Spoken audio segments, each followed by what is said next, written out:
انتظامیہ ہے اعتکاف گاہ کی اور منہاج القرآن کے جو بڑے ہیں، ہیڈز ہیں، ذمہ داران جو پروگرام کو ترتیب دیتے ہیں، ان کو یہ پتہ ہونا چاہیے نعت خوانوں کے ساتھ مل کے پہلے یہ جو نظامت ہے نا جو ڈیل کرتی ہے، ان کو یہ پتہ ہونا چاہیے کہ کیا کیا کلام پڑھنے جا رہے ہیں۔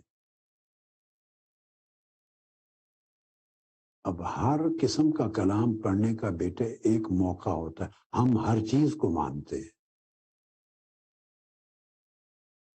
ہمارا عقیدے میں یہی حسن ہے کہ ہم شان نبوت و رسالت کو، شان صحابہ کرام کو، شان اہل بیت اطہار کو، سیدنا علی مولا علی المرتضیٰ کو دیکھو نا، 21ویں کی پہلی رات میں ہر سال اپنا خطاب مولا علی المرتضیٰ کے ذکر اور ان کے کلام اور ان کی تعلیمات سے اور ان کے من سے کرتا ہوں۔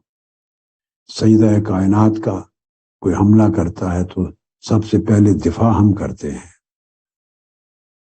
تو یعنی ہر چیز کا ایک موقع ہوتا ہے، مگر یہ کلچر بن گیا ہے۔ میں جانتا ہوں کہ سوشل میڈیا پہ جو ویوز آتے ہیں وہ 2 گروپ بن گئے ہیں، 2 گروپ، یا اس طرف کا میں نام نہیں لینا چاہتا، آپ سمجھ جائیں گے، یا اس طرح کا۔ تو جو کلام اپلوڈ ہو وہ 2 گروپوں میں سے فال کرے تو اس کے فالوور بہت واچ کرتے ہیں، بہت زیادہ واچ کرتے ہیں، ویوز آتے ہیں تو اوپر جاتا ہے، اس کا ویورشپ اوپر جاتی ہے۔ تو یہ اس کو بولتے ہیں آپ عام سادہ زبان میں مارکیٹ بن گئی ہے۔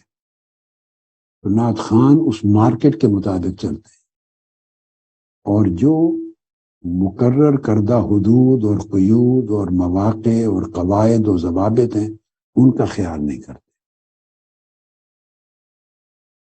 جب سیدنا مولا علی المرتضیٰ کی ان کا یوم ہو یا کوئی اہل بیت اطہار کے خاص مواقع ہوں، اس موقع پر اگر آپ پڑھیں تو اس طرح کا کلام وہاں سوٹ کرتا ہے۔ اعتکاف کا موقع ہے، یہاں لوگوں کو اللہ کی طرف رجوع دلانے کی کوشش کر رہے ہیں، یعنی غلبہ توحید کا سما ہے اور نسبت نبوت و رسالت کی پختگی کا سما ہے آقا علیہ السلام کے ذات۔ اس موقع پر جو کلام آپ نے چند 1-2 شعر شروع کیے تو میں آ گیا تھا، یہ موقع کی مناسبت نہیں رکھتے۔ یہ ایک ایسی چیز ہے، دنیا میں کوئی شخص ایسے موقع پر آپ کو روکے گا نہیں، کوئی منع نہیں کرے گا۔ ہر کوئی اس سیلاب میں، اس روش میں بہتا ہے، اور حدود قیود بچانے والے اس دنیا سے ختم ہو گئے ہیں، بتانے والے بھی ختم ہو گئے، کوئی نہیں بتائے۔ وہ اپنی مرضی سے چلتے ہیں، جیسی مارکیٹ ہے، جیسی ڈیمانڈ ہے، جیسی ویورشپ ہے، اور پھر جتنا رسپانس آتا ہے اسی حساب سے اور چلتے رہتے ہیں۔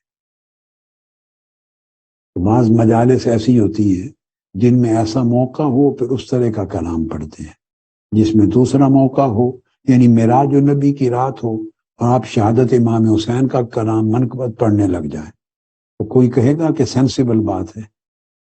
بتائیں نا بیٹے۔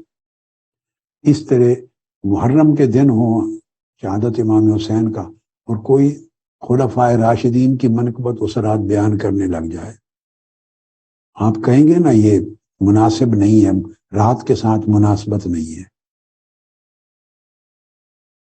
اسی طرح شان نبوت و رسالت ہو اور کوئی حضور خواجہ غریب نواز یا حضور سیدنا غوث الاعظم کی منقبت پڑھنا لگ جائے۔ ہم ہر چیز کو مانتے ہیں، مگر ہر چیز کے لیے ایک موقع اور محل ہوتا ہے۔ آپ حضور خواجہ غریب نواز کے عرس پر گئے ہوئے ہوں اور وہاں حضرت مجدد الفسانی کی منقبت پڑھنی شروع کر دیں تو وہ جو وہاں کے عقیدت مند لوگ ہیں وہ خفا ہوں گے، وہ کہیں گے ہم ان کو بھی مانتے ہیں مگر یہ موقع نہیں ہے اس کلام کے پڑھنے کا۔ تو بیٹے بس میں نے مثالیں دی تاکہ آپ کے یہ پوری زندگی کے لیے تربیت کی بات کی، اور پروگرام کروانے والوں کے فرائض ہیں نظامت دعوت کی طرح اور نظامت تربیت، اور ہمارے اسکالرز اور سٹیج کو کنٹرول کرنے والے ان کے فرائض میں ہے کہ نعت خوان بعض اوقات کلام کے چناؤ میں مسٹیک کر سکتا ہے، انسان ہے، کیونکہ وہ مارکیٹ کا رجحان، کیونکہ اس سے لوگ پھر ہاتھ اٹھاتے ہیں، پھر کھڑے ہوتے ہیں، پھر واہ واہ کرتے ہیں، پھر نعرے لگتے ہیں، ایک ماحول بنتا ہے، تو وہ ماحول کے پیچھے چلتا ہے آدمی۔ ہمارا کام ماحول کے پیچھے چلنا نہیں، ماحول کو اپنے پیچھے لگانا ہے۔ ہمارا الٹ ہے کام، ہم نے ماحول کو بدلنا ہے، نہ کہ جیسے ماحول کی ڈیمانڈ ہو اس کے پیچھے چلتے جائیں۔ ہم نے لوگوں کے بنائے ہوئے راستوں پر نہیں چلنا، اللہ رسول کے دیے ہوئے راستے پر لوگوں کو چلانا ہے۔ ہم نے رخ متعین کرنا ہے، ڈائریکشن متعین کرنا ہے۔ تو اس طرح میں نے جو مناسب طریقے سے بات کی، اس کے اندر بہت ساری رہنمائی آ گئی، اس کا ہمیشہ خیال کیا کریں۔ اور منہاج القرآن کے سٹیج پر ہمیشہ بات مناسبت سے ہونی چاہیے۔ یہ ذمہ داران کی ذمہ داری ہے کہ وہ اس کو دیکھیں۔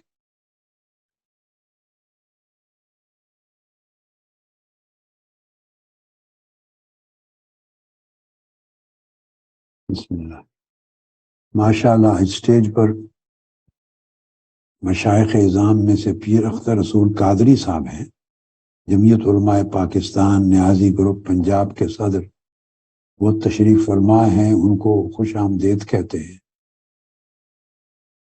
اور پیر خواجہ حسن رضا چشتی صاحب ہیں، حضور خواجہ غریب نواز کے آستانہ عالیہ سے جن کا تعلق ہے، اور اپنے سلسلے میں سجادہ نشین، ان کو خوش آمدید کہتے ہیں۔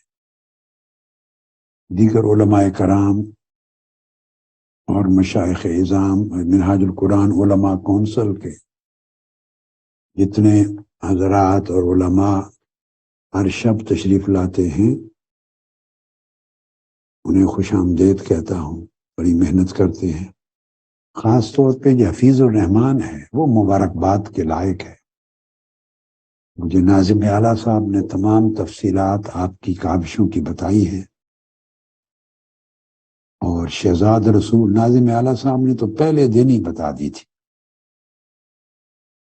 تو اور شہزاد رسول اور ان کی پوری ٹیم مبارکباد کی مستحق ہے، جو نہ صرف سالانہ مرکزی میلاد النبی کے پروگرام کا اہتمام کرنے میں، بلکہ خاص طور پہ 10 روزہ مسنون اعتکاف کے انتظامات میں بہت اعلیٰ کردار ادا کرتے ہیں۔ حفیظ الرحمان اور شہزاد رسول اور ان کی ٹیم اور دیگر جو ساتھی ہیں ان کے، اور حفیظ الرحمان چودھری اور ان کی ٹیم بھی۔ یہ حفیظ الرحمان بھی 2 قسموں کے ہیں، ایک خالی حفیظ الرحمان، ایک حفیظ الرحمان چودھری۔ تو پہلے کو حفیظ الرحمان خان بنا دیں، پھر اگر یہ چودھری ہے تو کچھ تو اس کو بھی دے نا۔ تو اس کی ٹیم بھی، اس کی ٹیم بھی، یہ سب کو بہت مبارکباد ہے کہ اعتکاف کے انتظامات میں وہ بہت ہیلپ کرتے ہیں، اور اس کے لیے وسائل مہیا کرنے میں بڑے اپنا کردار ادا کرتے ہیں۔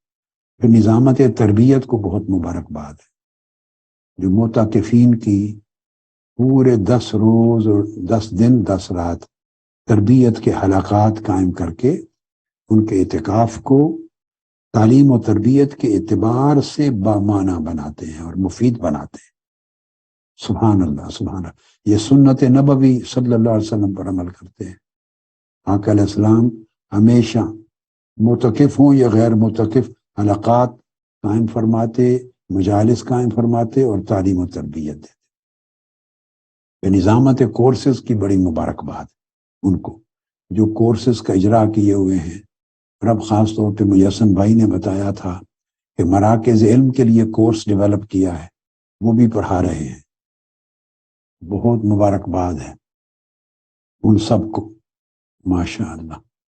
اور جواد حامد اور اس کے ساتھ پوری انتظامیہ کی ٹیم، جیسا کہ میں نے پہلے دن ذکر کیا تھا، ان کے لیے 100 بار مبارکباد ہے، جو عالی شان انتظام کرتے ہیں۔ ایسے 10 دن کے انتظام بڑا چیلنج کا ٹاسک ہوتا ہے، اللہ قبول فرمائے ماشاء۔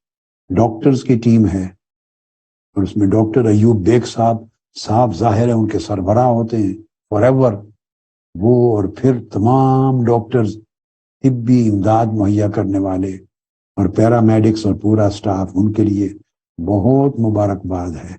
اللہ پاک آپ کی خدمات کو قبول کرے. پھر سیکیورٹی کی ٹیم بہت لائق مبارکباد ہے، جو 10 دن 10 رات بلکہ بہت پہلے آ کے سنبھالتے ہیں انتظامات، رات دن معتکفین اور معتکفات کی حفاظت کا، سیکیورٹی کا فریضہ انجام دیتے ہیں. اللہ رب العزت آپ سب کی اس دنیا کے گناہوں سے حفاظت فرمائے، سیکیورٹی فرمائے، اور برے حالات، برے خیالات اور برے اثرات سے محفوظ کرے، سیکیورٹی کرے، اور آخرت میں جہنم اور عذاب سے اللہ پاک آپ کو سیکیور کرے. مبارک. حسین بھائی نہیں نظر آ رہے آج سامنے بیٹھے، خیریت تو ہے؟ طبیعت ٹھیک ہے؟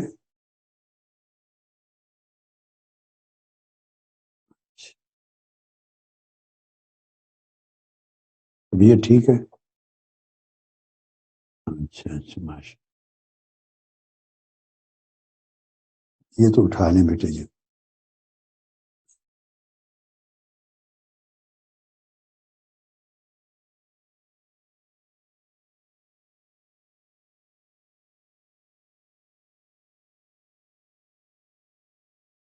اعوذ باللہ.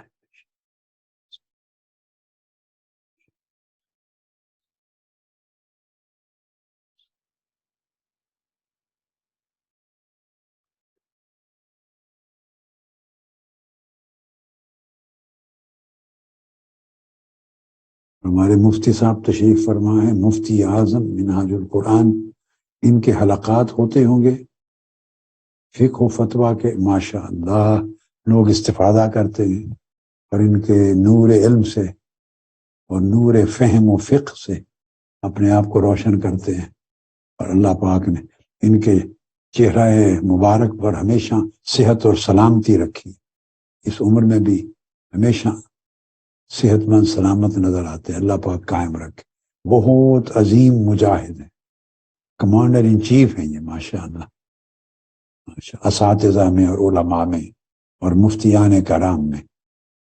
مظہر محمود علوی بھی ہے، ان کی یوتھ لیگ، اور اب عرفان، اب تو یہ یوتھ لیگ سے اور ایم ایس ایم سے اوپر چلے گئے. عرفان یوسف ہیں، یہ اے پی کے اور گلگت بلتستان سنبھال لیا ہے. مظہر محمود علوی نے سندھ سنبھال لیا ہے. اور مظہر محمود علوی اس وقت سمجھیں روحانی فرزند ہے خواجہ فیاض آوان کا. حضرت خواجہ فیاض آوان کا روحانی فرزند ہے. ہاں ماشاء اللہ. علامہ محمد ادریس رانا ہے، ماشاء اللہ زندہ باد.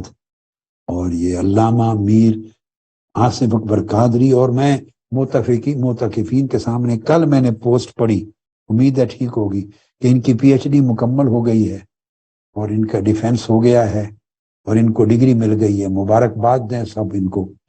علامہ میر آصف اکبر قادری صاحب کو ڈاکٹر، باقاعدہ پی ایچ ڈی حاصل کر لینے کے بعد ڈاکٹر بن جانے پر مبارکباد پیش کرتے ہیں پوری علماء کونسل کو اور نظام اللہ پاک. سبحان اللہ.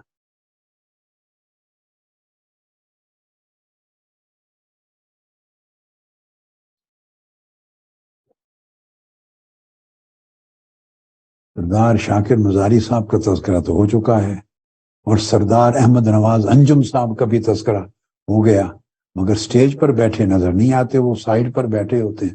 بہت ہی درویش منش ہیں، بہت درویشی ہے ان کی طبیعت میں، ہیں چھپ کے بیٹھتے ہیں. اور اسی طرح وہ اب دیکھو نا، میں زیارت ہو گئی اب سردار احمد نواز انجم صاحب کی. کوئٹہ میں ہوتے ہیں نا، بلوچستان کے تو سردار ہی ہوں گے نا، ماشاء اللہ. اور باقی رفیق نجم صاحب ہیں، ماشاء اللہ ان کی کاوشیں، اور ان کے زون سے بھی لوگ آئے، اور ساروں کی کاوش. اور موجودہ ایم ایس ایم کی ٹیم، جو موجودہ بیٹا صدر ہے موجودہ ایم ایس ایم کا، اور ان کی موجودہ ایگزیکٹو بہت مبارکباد کے مستحق ہیں کہ میرے بیٹے اور ان کی ٹیم نے، ایم ایس ایم نے سب سے پہلے معتکفین کا ٹارگٹ پورا کیا. ہاتھ کھڑا کریں نا بیٹے، شاباش، زندہ باد، مبارکباد. مبارک ہو بیٹے، شاباش. آپ نے عرفان یوسف کے ریکارڈ کو توڑنا ہے بیٹے. عرفان یوسف نے وہ ریکارڈ قائم کیے ہیں جو پہلے قائم ہی نہیں ہوئے تھے. بہت بڑا کمانڈر تھا، اب اس کا ریکارڈ آپ نے توڑنا ہے آگے. اور یوتھ لیگ میں بھی مظہر محمود عربی کا ریکارڈ توڑنا ہے انشاءاللہ، جو اس کے ذمہ دار بنے ہیں ساتھ ہیں. زندہ باد بیٹے، شاباش. آپ نے ٹارگٹ پورے کیا، اللہ برکت دے، سلامتی دے. چلو الحمد للہ.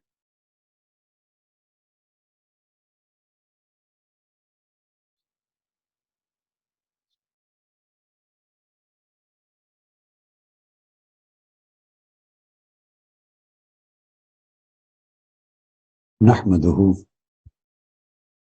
ونصلي ونسلم على سيدنا ومولانا محمد رسوله النبي الأمين المكين الحنين الكريم الرؤوف الرحيم، وعلى آله الطيبين الطاهرين المطهرين، وصحبه الكرام المتقين المخلصين المكرمين. أما بعد، أعوذ بالله من الشيطان الرجيم. بسم الله الرحمن الرحيم.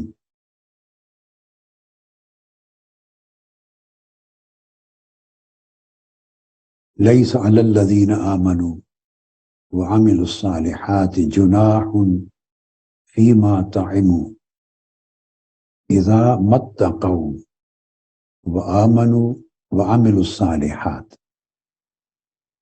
ثم اتقوا وآمنوا ثم اتقوا وأحسنوا والله يحب المحسنين. صدق اللہ مولانا العظیم. معزز مشائخ علماء کرام، اساتذہ و معلمات، اور بالخصوص حضرات معتکفین و معتکفات،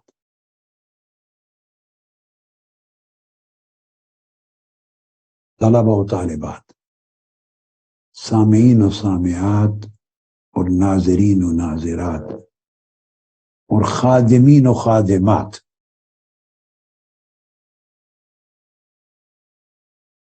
اور محافظین و محافظات، اور معلمین و معلمات، مربیین و مربیات. الحمدللہ کتنے طبقے ہیں جو اعتکاف کی ان راتوں میں اپنے فرائض انجام دیتے اور حسن عمل سے اور ایمان سے اور تقوی سے اور احسان سے اپنی زندگیاں بھی سنوارتے اور اس معاشرے کو بھی سنوارنے کی ذمہ داری ادا کرتے. آج کا موضوع انشاءاللہ تعالی وہ ہے رویہ احسان، اور اس کے ساتھ ایک توضیحی چھوٹا سا جملہ کہہ دوں جو لکھا جائے گا خطابات کے عنوان کے طور پر، اور وہ موضوع ہے ہر ایک کے ساتھ بھلائی. یہ آج کا موضوع ہے ہمارا، ہر ایک سے بھلائی. کہیے آپ بھی اس موضوع کے بیان کرنے میں میرے ساتھ شریک ہوں. کیا موضوع ہے آج کا؟ بولیے. احسان. اور اس کا مطلب کیا ہے؟ ہر ایک سے بھلائی. بولیے. ہر ایک سے بھلائی، یہ آج کا موضوع.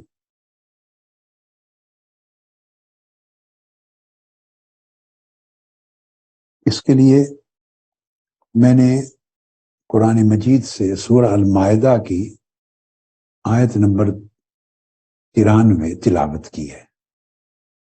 المائدہ ورس 93.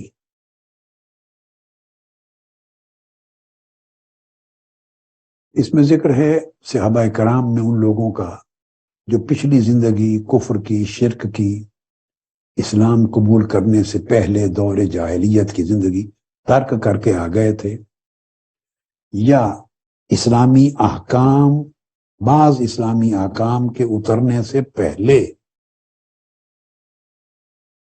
کی زندگی کے بارے میں انہیں تشویش رہتی تھی، فکر مندی رہتی تھی۔ یہ فکر مندی بھی ایمان کی علامت ہے۔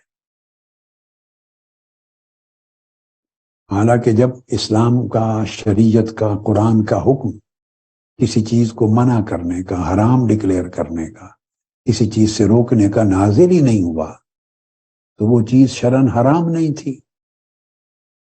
ایک سمپل سی بات ہے، اللہ نے جب تک ایک چیز کو منع نہیں فرمایا تو وہ حرام نہیں ہے۔ حرام وہ چیز اس دن سے ہوتی ہے جب اس کی حرمت کا حکم نازل ہوتا ہے۔ جب اللہ اور اللہ کا رسول کسی چیز کو حرام ڈکلیئر کرتے، منع کر دیتے، نہیں آ جاتی، اس سے آنورڈ وہ چیز ممنوع ہے۔ اور جب تک اللہ اور اللہ کے رسول نے حکم صادر نہیں فرمایا کہ یہ نہ کرو، یہ نہ کھاؤ، یہ نہ پیو، یہ کام منع ہے، حرام ہے، تو جب تک اللہ پاک نے ایسا کوئی حکم صادر نہیں فرمایا، جنہوں نے، جب شراب حرام نہیں ہوئی تھی مثلا، تو جو لوگ پیتے تھے تو انہیں اس وقت پینے کا کوئی گناہ نہیں تھا، کیونکہ اللہ نے اس کو حرام ڈکلیئر نہیں کیا، اللہ کے رسول نے اس فعل کو حرام ڈکلیئر نہیں کیا۔ اسی طرح ہے جیسے نماز فرض نہیں ہوئی تھی، نماز کا حکم نہیں اترا تھا، تو لوگ نماز آف کورس نہیں پڑھتے تھے، انہیں پتہ ہی نہیں تھا، تو اس کو تارک صلاۃ نہیں کہہ سکتے، کس نے نماز نہیں پڑھی، نہیں، نماز فرض ہی نہیں ہوئی تھی، حکم ہی نہیں آیا تھا۔ جب تک روزے فرض نہیں ہوئے تھے، حکم نہیں آیا تھا، تو لوگ اگر روزے نہیں رکھتے تھے تو انہیں تارک صوم تو نہیں کہتے۔ سو اسی طرح ہر حکم پر، امر ہو یا نہیں، اس پر اس کا اطلاق کر لیں۔ اب جو بات کہنا چاہتا ہوں، تفصیل میں گئے بغیر، تو جو لوگ مسلمان ہوئے تھے اور جب اسلام کے احکام نازل ہو گئے اور اس عمل کے کرنے کے اوپر وعید شدید نازل ہو گئی، تو جو اہل ایمان تھے ان کا ایمان اتنا قوی تھا کہ انہیں تشویش اور فکر اور پریشانی لائق رہتی تھی کہ جو زندگی گزر گئی اس کا کیا بنے گا۔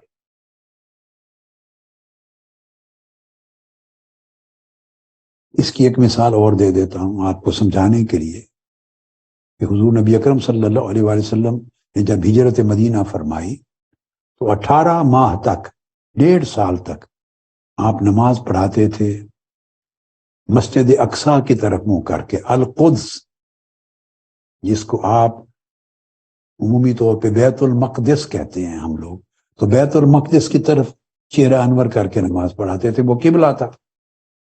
اور یہ عمل 1.5 سال قائم رہا ہجرت مدینہ کے بعد بھی۔ پھر حکم آ گیا، قرآن مجید کی معروف آیت ہے، آپ ہمیشہ سنتے ہیں، اعوذ باللہ من الشیطان الرجیم، قد نرى تقلب وجهك في السماء فلنولينك قبلة ترضاها۔ پھر حکم آیا فول وجهك شطر المسجد الحرام۔ آقا علیہ السلام کی خواہش تھی، آپ اللہ سے اجازت چاہتے تھے کہ امر آ جائے کہ میں کعبہ مکہ کو قبلہ بنا دوں، سو اللہ نے حکم کر دیا، تو مسجد حرام کی طرف، کعبہ کی طرف چہرہ اقدس پھر۔ اب جو لوگ صحابہ کرام میں سے جو لوگ وفات پا گئے تھے تحویل قبلہ کا حکم اترنے سے پہلے، اور وہ بیت المقدس کی طرف ہی منہ کر کے نماز پڑھتے رہے، وفات ہو گئی، تو کئی لوگوں کو اس کی تشویش ہوئی، قبلہ تو اب یہ ہو گیا ہے کعبہ معظمہ، تو جو لوگ اس کعبۃ اللہ کی طرف، مسجد حرام کی طرف منہ کر کے نماز ہی نہیں پڑھ سکے اور بیت المقدس کی طرف پڑھتے رہے، وفات پا گئے، ان کی نمازوں کا کیا ہوگا؟ اللہ پاک نے حکم نازل فرما دیا، ما کان اللہ لیضیع ایمانکم، اللہ پاک تمہارا ایمان یعنی تمہاری نمازیں اور تمہارے اعمال ضائع کرنے والا نہیں ہے۔ اس وقت حکم کعبہ کی طرف منہ کرنے کا نہیں آیا تھا، وہی قبلہ تھا بیت المقدس، سے ان کی نمازیں قبول ہوئی۔ اب کعبہ اور مسجد حرام کی طرف جس دن حکم اترا کہ اس طرح منہ کر کے نماز پڑھو تو اس کے بعد یہ قبلہ بنا نا. تو قاعدہ یہ ہوتا ہے، میاں زاہد الاسلام سمجھ لیں یہ بات. تو قاعدہ قبلہ یہ ہوتا ہے کہ جب ایک حکم نازل ہوتا ہے شریعت میں، قرآن مجید کا، یہ حدیث نبوی سے، تو اس لمحے سے وہ حکم نافذ العمل ہوتا ہے اور حکم شرع بن جاتا ہے. امر ہو یا نہیں، کرنے کا حکم ہو یا منع کرنے کا، یہ قاعدہ ہے. جن کو پہلے زمانے کی بات یاد آئے اور تشویش میں مبتلا کرے، پریشان کرے کہ کیا بنے گا، جب ایک چیز منع نہیں تھی تو وہ پیتے رہے یا وہ عمل کرتے رہے، کیا بنے گا، ایسی تشویش، ایسی پریشانی، ایسا فکر، یہ خود علامت ایمان ہے، یاد رکھیں. کیونکہ ایمان ہے تو اسے یہ خیال آ رہا ہے، فکر آ رہی ہے اپنی آخرت کی، اپنے عمل کے قبول ہونے یا قبول نہ ہونے کی، یا اللہ کی بارگاہ میں گناہ ہونے یا گناہ نہ لکھے جانے کی. یہ جو فکر آتی ہے، یہ خوف پیدا ہوتا ہے. یہ فکر، یہ خوف، یہ اٹ سیلف ایمان ہے. ہم اپنی زبان میں لفظ ایمان استعمال کرنے کی بجائے روز مرہ کے الفاظ میں بہت سی چیزوں میں کہتے ہیں کہ اس کا ضمیر مردہ ہو گیا ہے.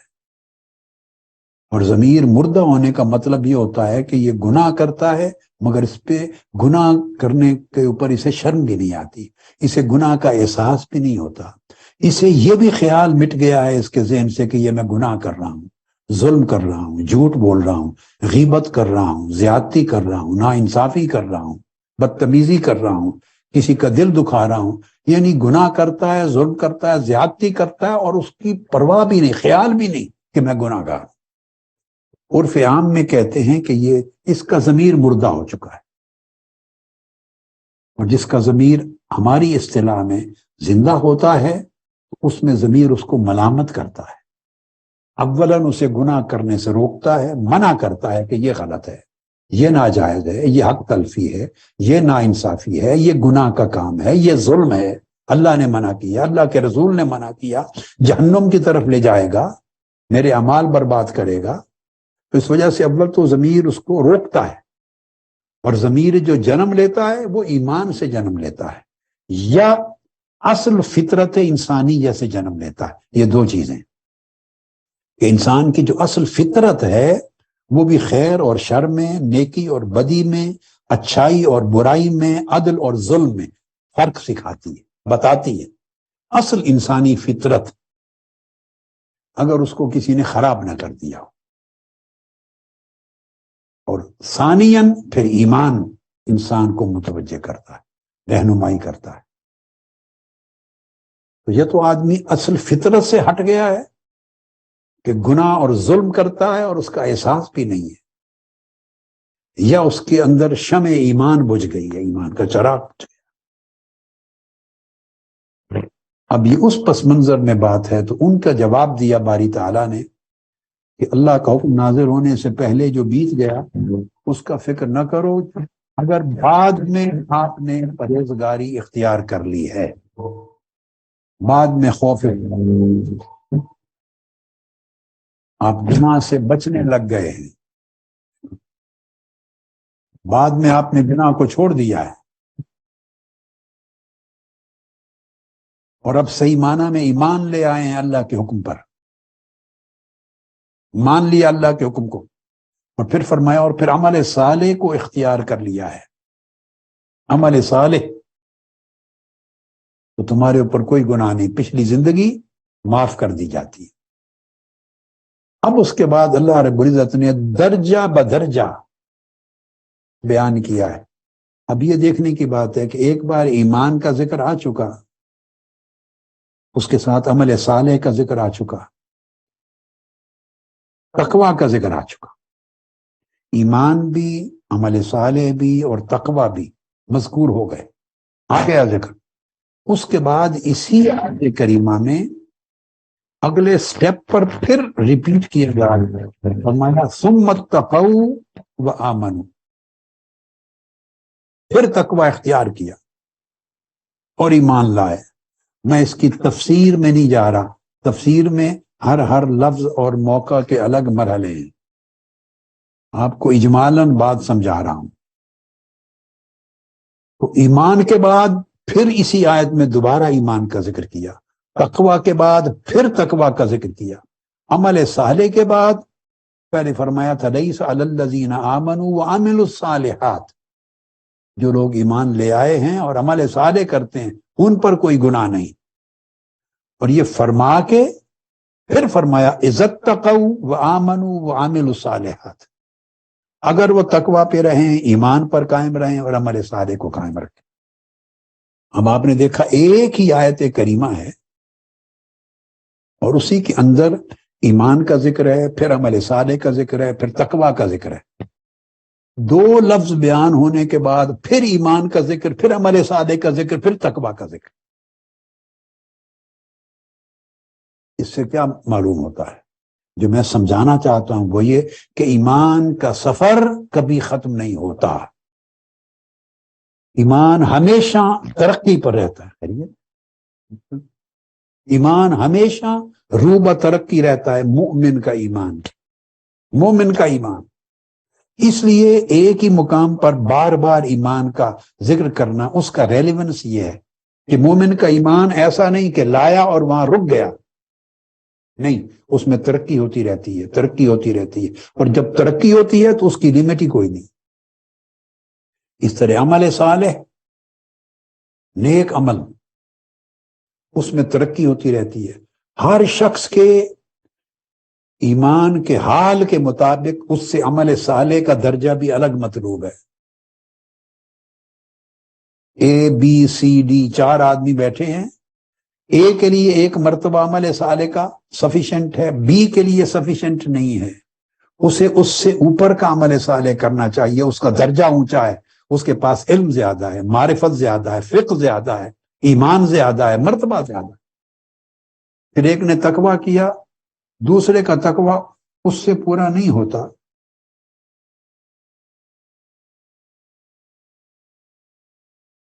اس تقوی سے اوپر دوسرے کا تقوی اور اوپر جانا چاہیے. یہ مجھے اطلاع دی ہے کہ میڈیکل ٹیم کو MWF نے ارینج کیا ہے، منہاج ویلفیئر فاؤنڈیشن نے.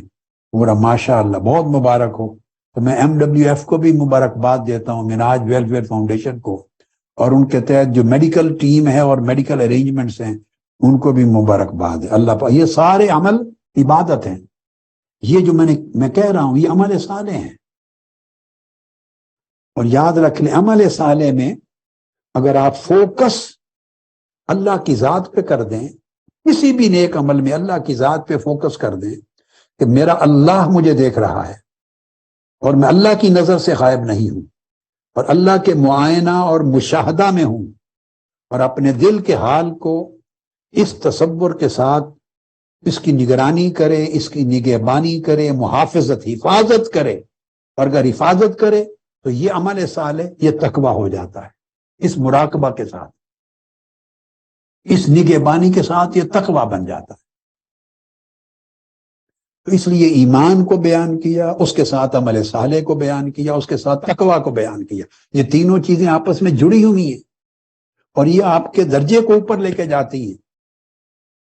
یہ بیان کر کے اس کے بعد پھر فرمایا ثم اتقوا وآمنوا، پھر تیسری بار ذکر آ رہا ہے، تیسری بار ایک ہی آیت، پھر تقوی اختیار کیا اور آمنو، یعنی ایمان پھر اس درجے کے مطابق اور آگے بڑھا کے لے گئے. جو تقوی بڑھتا چلا جاتا ہے تو ایمان کا درجہ بلند ہوتا چلا جاتا ہے. اور اس طرف جو ایمان کا درجہ بلند ہوتا ہے اسی طرح تقوی بلند ہوتا چلا جاتا ہے، اعمال صالحہ بلند ہوتے چلے جاتے ہیں. اب ثم اتقوا وآمنوا کہہ کر اب چوتھی بار پھر ارشاد فرمایا ثم اتقوا، پھر تقوی اختیار کرتے. یہ اس کا میں نے خلاصہ سمجھا دیا کہ ایمان، دوسرا نیک عمل، تیسرا تقوی، یہ ایسی چیزیں ہیں کہ ہر وقت ان میں ارتقاء رہتا ہے، ترقی رہتی ہے، درجہ بدرجہ بلندی رہتی ہے. میری بیٹیاں بھی غور سے سنیں اور بیٹے بھی غور سے سنیں. بہنیں اور بھائی کہ مومن ایمان، عمل صالح اور تقوی کے باب میں کبھی ایک جگہ سٹیٹک نہیں ہوتا، رک نہیں جاتا کہ اس نے جو کرنا تھا کر لیا۔ اسی طرح علم ہے، ہر نیکی کی مثال یہی ہے، ہر نیکی کی مثال یہ ہے۔ نیکی اگر کی اور اس جگہ رک گئی اور بندے کو فکر نہ ہوئی کہ میں اس کو اور اونچا کروں، اور اونچے درجے پہ لے جاؤں، اور اونچے درجے پہ لے جاؤں، تو وہ نیکی پھر نیکی نہیں رہتی۔ اور یہ اسی وقت پاسبل ہوتا ہے کہ جب اس کی فکر دامن گیر رہے، تو پھر تقوی اختیار کیا۔ اور یہ بیان کر کے 3 بار 4 بار سب چیزوں کو، ایمان کو، عمل صالح کو، تقوی کو ریپیٹڈلی بیان کر کے اس کے بعد فرمایا وَأَحْسَنُوا۔ احسنو کا عام طور پہ جو ترجمہ کرتے ہیں وہ ہے کہ اور نیکی کی، مگر یہ لفظ ہے جو آج کا موضوع ہے، نیکی کی، بھلائی کی، مگر اس کا اصل لفظ ہے اور احسان کیا۔ احسان حقیقت میں ایک ایسا لفظ ہے قرآن مجید کا، حدیث نبوی کا، کہ کوئی اردو زبان میں کوئی لفظ اس کے صحیح ترجمے اور مفہوم کو بیان کرنے کا حق ادا نہیں کر سکتا۔ یعنی باقی جو زبانیں ہیں ان کا دامن اتنا تنگ ہے کہ وہ اس کو سوائے نیکی کے اور بھلائی کے رک جاتی کو۔ انگلش میں اس کو ایکسیلنس کہہ دیتے ہیں، میکسیمم، کوئی رائچسنس کہہ دیتا ہے، کوئی محسن کو ورچوس کہہ دیتا ہے، کوئی پائٹی کہہ دیتا ہے، اس سے بندہ پائس ہو گیا، ورچوس ہو گیا، رائچس ہو گیا۔ میکسیمم اس کے عمل کو ایکسیلنٹ کہہ دیا، گڈ سے بھی بیٹر درجے سے بھی اوپر ایکسیلنٹ کہہ دیا۔ تو یہ الفاظ ہیں جو اشارہ دیتے ہیں مگر احسان کے اصل معنی اور مراد کا احاطہ نہیں کر سکتے۔ حقیقت میں ہے یہ بھلائی، مگر بھلائی کا آخری درجہ، بڑا بلند ترین درجہ، اس کو احسان کہتے ہیں۔ اس لیے اللہ رب العزت نے اس آیت کریمہ میں ایمان کا ذکر کیا، پھر عمل صالح کا ذکر کیا، اس کے بعد پھر تقوی کا ذکر کیا۔ آپ دیکھیں احسان کو کس مقام پر جا کے لایا اللہ تعالیٰ، کس جگہ پہ جا کے بیان کیا ہے۔ پہلے ایمان کو، پھر عمل صالح کو، اس کے بعد پھر تقوی کو، پھر ایمان کو، پھر عمل صالح کو، اس کے بعد پھر تقوی کو، پھر ایمان کو، پھر تقوی کو۔ 8 مرتبہ یہ درجات، ایمان، تقوی، عمل صالح کے بیان ریپیٹڈلی کرنے کے بعد 9ویں مقام پر جا کر فرمایا وَأَحْسَنُوا، 9ویں منزل ہے، اس کو احسان کا درجہ دیا۔ جب ایمان اپنے آخری منزل پہ پہنچتا ہے، عمل صالح آخری منزل پہ پہنچتا ہے، تقوی آخری مقام پر پہنچتا ہے، تو اس وقت بندے کی دل و دماغ کی، قلب کی، اس کے عمل کی، اس کے اخلاق کی، اس کی نیت کی جو حالت ہوتی ہے وہ حالت احسان ہوتی ہے۔ اس میں بھلائی اور نیکی وہ آخری عروج پر پہنچ چکی ہوتی ہے۔ آسنو کر کے اب فرمایا واللہ یحب المحسنین، 10واں مقام یہ دیا کہ پھر وہ بندہ محسن ہو جاتا ہے، اور اللہ پاک جو لوگ محسن ہو جائیں ان سے محبت کرتے، اللہ ان سے محبت کرتا۔ یہ ہے محسن، یعنی احسان، جس کو میں نے عرف عام میں سمجھایا، اور وہ احسان کا مفہوم کیا ہے؟ ہر ایک سے بھلائی۔ اب اگر آپ اس کو سادہ طریقے سے سمجھنا چاہیں کہ اتنا بڑا درجہ احسان کا کہ ایمان بھی ترقی کر کے ادھر ہی جا رہا ہے، عمل صالح بھی ترقی کر کے ادھر ہی جا رہا ہے، تقوی بھی ترقی کر کے ادھر ہی جا رہا ہے، اور یہ سارے مرتبے ترقی کرتے کرتے کرتے جس منتہائے کمال پہ پہنچتے ہیں اس کو احسان کہتے ہیں۔ اس کے ساتھ میں ایک حدیث نبوی بھی ایڈ کر دوں، آقا علیہ السلام صلی اللہ علیہ وسلم کی حدیث مبارک، معروف حدیث ہے، بخاری اور مسلم کی متفق علیہ، حدیث جبریل کہتے ہیں اس کو، اور حدیث احسان بھی کہتے ہیں۔ وہ آپ نے ہمیشہ سنی ہے، جس میں جبرائیل امین آ کے صحابہ کرام کی موجودگی میں سوال کرتے ہیں یا رسول اللہ اسلام کیا ہے؟ آپ جواب عطا فرماتے ہیں، ہم جو ارکان خمسہ بولتے ہیں اسلام کے وہ بیان کر دیتے ہیں۔ ہمارے توحید و رسالت کی شہادت، نماز، روزہ، حج، زکوٰۃ، یہ پھر پوچھتے ہیں ایمان کیا ہے، پھر آقا علیہ السلام ارکان ایمان بیان فرما دیتے ہیں۔ تیسرا سوال کرتے ہیں احسان کیا ہے۔ تو اس سے بھی پتہ چلتا ہے کہ احسان کا درجہ ایمان سے بھی بلند اور اسلام سے بھی بلند، اور بلند اس معنی میں نہیں کہ یہ ان سے الگ کوئی چیز ہوتی ہے، یعنی یہ اسی کا آخری نقطہ کمال ہے، اسلام کا، ایمان کا آخری نقطہ کمال احسان۔ اور آقا علیہ السلام نے فرمایا احسان کے بارے میں، اس کی تعریف آگے تذکرہ آ جائے گا، اسی کو میں اگلے موقع پر کوٹ کرتا ہوں۔ وہاں بندہ اپنے اس حال کا محافظ اور نگہبان ہو جاتا ہے، اور یہ اس لیے احسان کو ترجمے کے طور پہ میں نے آج موضوع بنایا، ہر ایک سے بھلائی، کہ جب بندہ پیکر احسان ہو جائے، یہ بات سمجھنے والی ہے، پیکر احسان تو وہ بھلائی کا چشمہ بن جاتا ہے، فاؤنٹین بن جاتا ہے بھلائی کا، اس کے وجود سے بھلائی ہی بھلائی نکلتی ہے، وہ بولے گا اس کے کلام کے ہر لفظ میں بھلائی ہوگی، اس کا کسی کو دیکھنا بھلائی ہے، بولنا بھلائی، سننا بھلائی، کسی کی طرف ہاتھ بڑھانا بھلائی، چلنا بھلائی، سوچنا بھلائی، چاہنا بھلائی، کسی کو منع کرنا بھلائی، سمجھانا بھلائی، پڑھانا بھلائی ہے، واعظ کرنا، خطاب کرنا بھلائی ہے، سفر کرنا بھلائی، وہ سراپا بھلائی بن جاتا ہے۔ تو جب بندہ مرتبہ احسان پہ پہنچتا ہے اور محسن ہوتا ہے، تو محسن کا مطلب ہے سراپا بھلائی، یعنی اس شخص کے وجود سے، اس کے ہاتھوں سے، اس کی زبان سے، اس کی سوچ سے کسی کے ساتھ کوئی شر اور کسی کے ساتھ کوئی نقصان اور بدی ہو ہی نہیں سکتی، ختم۔ اس کی زندگی سے شر کے جو منابع ہیں وہ بند ہو چکے ہوتے۔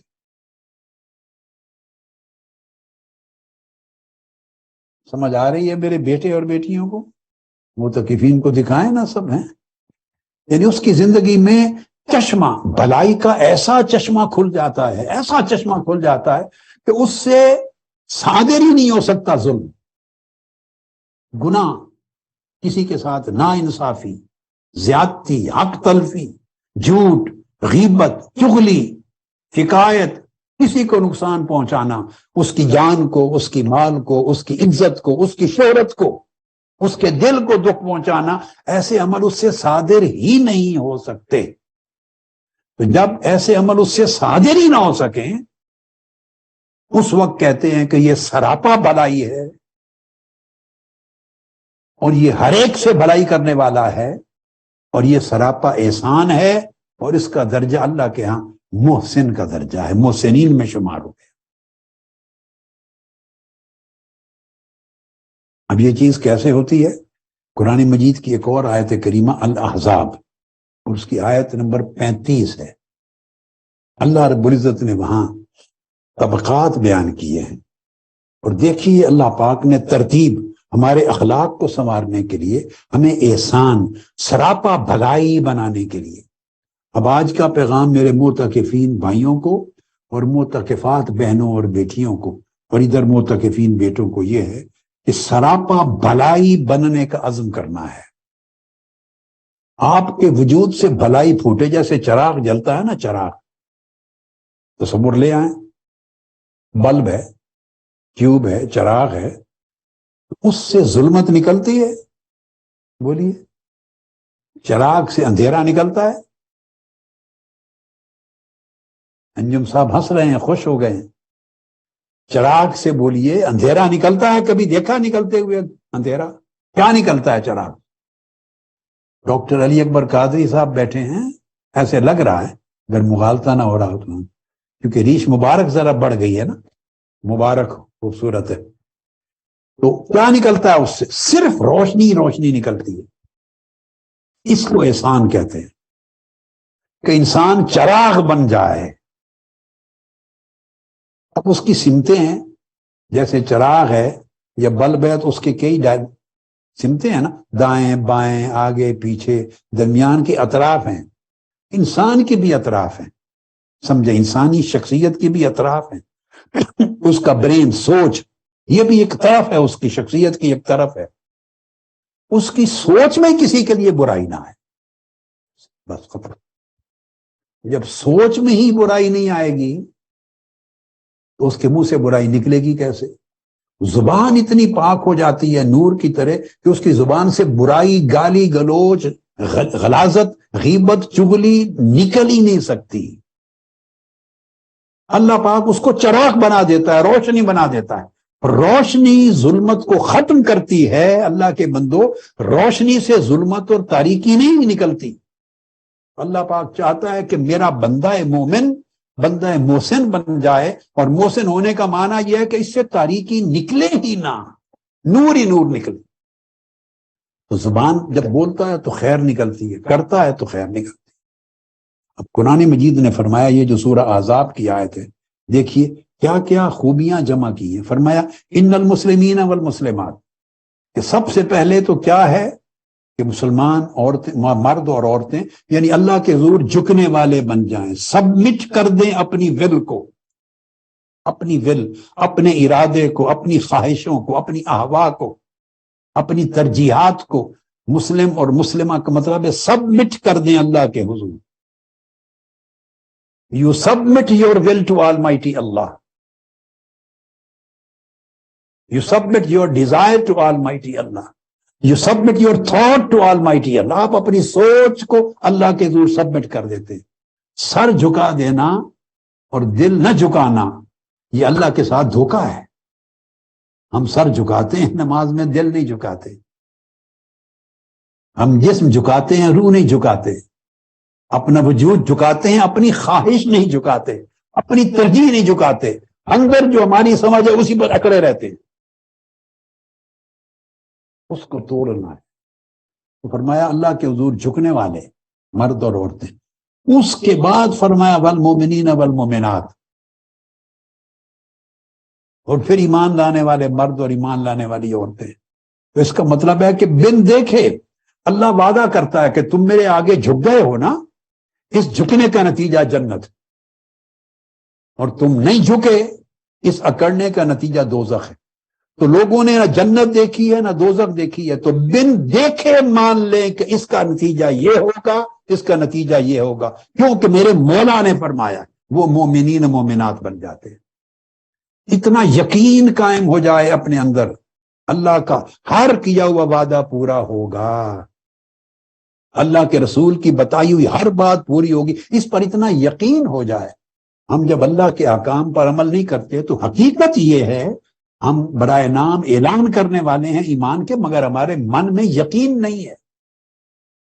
اگر یہ یقین ہو کہ اس ظلم سے دوزخ کی آگ میں جلیں گے، اس ناانصافی سے دوزخ میں دھکیلا جائے گا، اونھے منہ ڈالا جائے گا، گھسیٹ کے پھینکا جائے گا دوزخ میں۔ اللہ کا فرمان ہے قرآن میں سینکڑوں مقامات پہ درج، جھوٹ بولیں گے تو جہنم میں، دھوکہ کریں گے جہنم میں، ظلم کریں گے جہنم میں، نافرمانی کریں گے جہنم میں، بغاوت کریں گے جہنم میں، چوری کریں گے جہنم میں، لوگوں کا مال لوٹیں گے جہنم میں، ناپ تول میں کمی کریں گے جہنم میں، غیبت چغلی کریں گے جہنم میں، برائی کریں گے جہنم میں، لوگوں کا حق چھینیں گے جہنم میں۔ یہ اللہ کے فرمان ہے، ان میں ایک جملہ بھی میرا نہیں ہے، سب قرآن مجید میں اور حدیث نبوی میں۔ اب اگر اس پر یقین ہو کہ جہنم ہے اور اس عمل سے میں جہنم کی آگ میں جھونکا جاؤں گا، جلایا جاؤں گا، تو بندہ اس سے رکتا ہے۔ تو جس بندے کو یہ یقین ہو اس کو کہا جا رہا ہے مسلمین و مسلمات ہو جانے کے بعد وہ مومنین و مومنات، مومن مرد اور مومن عورتیں۔ پھر تیسری چیز فرمائی والقانتین والقانتات، ہر وقت اللہ کے حضور رجوع رہتا ہے ان کا، اللہ کی طرف رجوع رہتا ہے۔ اللہ کی طرف ہمہ وقت رجوع رہنے کا مطلب پھر یہ ہے کہ منشا مقصود اللہ کی ذات ہو جاتی ہے ان کی، جو عمل کرتے ہیں اللہ کے لیے کرتے ہیں، رکتے ہیں کسی بات سے تو اللہ کی خاطر رکتے ہیں کہ اس نے منع فرما دیا ہے، بھلائی کرتے ہیں اللہ کے لیے کرتے ہیں، نیکی کرتے ہیں اللہ کے لیے کرتے ہیں، تبلیغ کرتے ہیں، واعظ کرتے ہیں، خطاب کرتے ہیں، تعلیم و تربیت کرتے ہیں اللہ کے لیے، اس لیے نہیں کہ اس سے میری شان و شوکت بن جائے، میرا نام دنیا میں روشن ہو، لوگ میری تعظیم و تکریم کریں۔ جو ہی آپ کے دل میں یہ خیال آیا آپ بت پرست ہو گئے، بت پرست ہو گئے، یہ شرک ہے۔ کیسے دین کے کام ہے جس کے اندر شرک لپٹا ہوا ہے جو ہم کرتے ہیں؟ نفس نے ہمیں مشرک بنا رکھا ہے۔ مشرک ہونے کا معنی یہ ہے کہ ہم بھلے کوئی کام کریں مگر غرض صرف اللہ کی ذات اور اس کی رضا کے بغیر کی بجائے کچھ اور ہو۔ غرض و تکریم ہے، خواہ اس سے پیسے ملیں، خواہ اس سے میرا معاش قائم ہو جائے، دین کا کام، آخرت کا کام، اور دل میں خواہش ہو اپنے نفس کی، اپنی عزت کی۔ اور آپ کہیں کہ نہیں جی میں تو دل میں ایسا خیال نہیں رکھتا، تو دیکھ لیں کبھی آپ کو اپنی مطلب کی جگہ پہ کرسی نہ ملے، پھر نفس سے پوچھیں کیا فیل کر رہا ہے، آپ کو ایک لمحے جواب مل جائے گا کہ اللہ کے لیے کر رہے ہیں یا کوئی اور چیز بھی ساتھ شامل ہے۔ آپ کا استقبال نہ ہو، لوگ کھڑے نہ ہو، آپ پوچھیں، آپ کو پتہ چل جائے گا ایک لمحے میں۔ لوگ ہاتھ نہ چومیں، آپ کو پتہ چل جائے گا۔ آپ کی بات کو اپریشیٹ نہ کریں، آپ کو پتہ چل جائے گا، نفس بولے گا کہ کس کے لیے کر رہے ہیں۔ تو جو اللہ کے لیے کرتا ہے وہ لوگوں کے رسپانس کی پرواہ نہیں کرتا، وہ لوگوں کے رد عمل کی پرواہ نہیں کرتا، وہ بے نیاز ہوتا ہے، بے نیاز ہوتا ہے۔ اللہ کے پیغمبر بے نیاز ہو کر اللہ کی دعوت دیتے، اللہ کا پیغام پہنچاتے۔ لوگوں کے رد عمل کو دیکھ کر اگر کوئی کرتا تو کوئی بھی لوگوں کے ساتھ نیکی نہ کر سکتا۔ خالصتاً لوجہ اللہ، اس طرح رجوع رہتا ہے اللہ کی طرف، اور جھکے رہتے ہیں اللہ کی طرف، جھکاؤ اور رجوع۔ پھر والصادقین والصادقات، پھر سچائی والے لوگ ہیں، سچ بولتے ہیں، سچ سوچتے ہیں، سچ کرتے ہیں، سچ کی ڈیل کرتے ہیں، ہر ایک کے ساتھ سچائی ہے، ان کے من میں، ان کی زبان پر، ان کی سوچ میں، ان کے ہر فعل اور عمل میں سچائی ہے۔ وہ جھوٹ کا سوچ نہیں سکتے، دھوکہ دہی کا سوچ نہیں سکتے۔ ہماری زندگی میں یہ سوچیں ایک ایک لفظ کے ساتھ ہم کہاں کھڑے ہیں۔ ہم سچ بھی بولتے ہیں تو گول کے کئی تہہ دار لفظوں میں گول مروڑ کر کے بولتے ہیں، اس میں بھی دھوکہ ہوتا ہے، بلکہ سمجھے جھوٹ اور دھوکے کو سچ کا رنگ دے کر بولتے ہیں، جھوٹ اور دھوکہ دہی کو سچ کا لباس پہنا کے بولتے ہیں۔ ہم نیرا دھوکہ دہی بن گئے ہیں سوسائٹی میں، نیرا دھوکہ ہے، ہمارے اندر سب جھوٹ ہے، مکاری ہے، عیاری ہے۔ اللہ رب العزت نے انسانی شخصیت کے ایک ایک گوشے کو پکڑ کر ایک ترتیب بنائی ہے، فرمایا والصادقین والصادقات، ظاہر و باطن کی اصل سچائی ہے۔ پھر والصابرین والصابرات، پھر وہ صبر کرنے والے ہیں، مرد بھی اور عورتیں بھی۔ اب صبر کیوں؟ جب بندہ اس طرح کی زندگی میں آ جاتا ہے تو ایک ٹیسٹ ہوتا ہے، اس کا ٹیسٹ۔ اگر مشکل حالات آئیں تو شکوہ کرتا ہے یا نہیں، صبر کرے۔ مشکل حالات میں شکوہ نہ کرنا صبر ہے۔ اور وسائل بہت آ جائیں، پیسہ، مال، دولت، کاروبار، تجارت چمک اٹھے اور مال و دولت بہت آ جائے یا طاقت بہت آ جائے تو اس میں گناہ سے بچے رہنا صبر ہے۔ دونوں کا صبر جدا ہے۔ غریب کا صبر اور ہے، امیر کا صبر اور ہے، یاد رکھیں۔ غریب کا صبر یہ کہ غریب پر جب مشکل وقت آئے، کھانے کا نہیں ملتا، وسائل نہیں ہوتے، تنگی نہیں ہوتی، تو نہ شکوہ کرتا ہے، نہ ہاتھ پھیلاتا ہے، نہ مانگتا ہے، نہ عزت بیچتا ہے۔ شکوہ نہیں کرتا، ہاتھ نہیں پھیلاتا، یہ غریب کا صبر ہے۔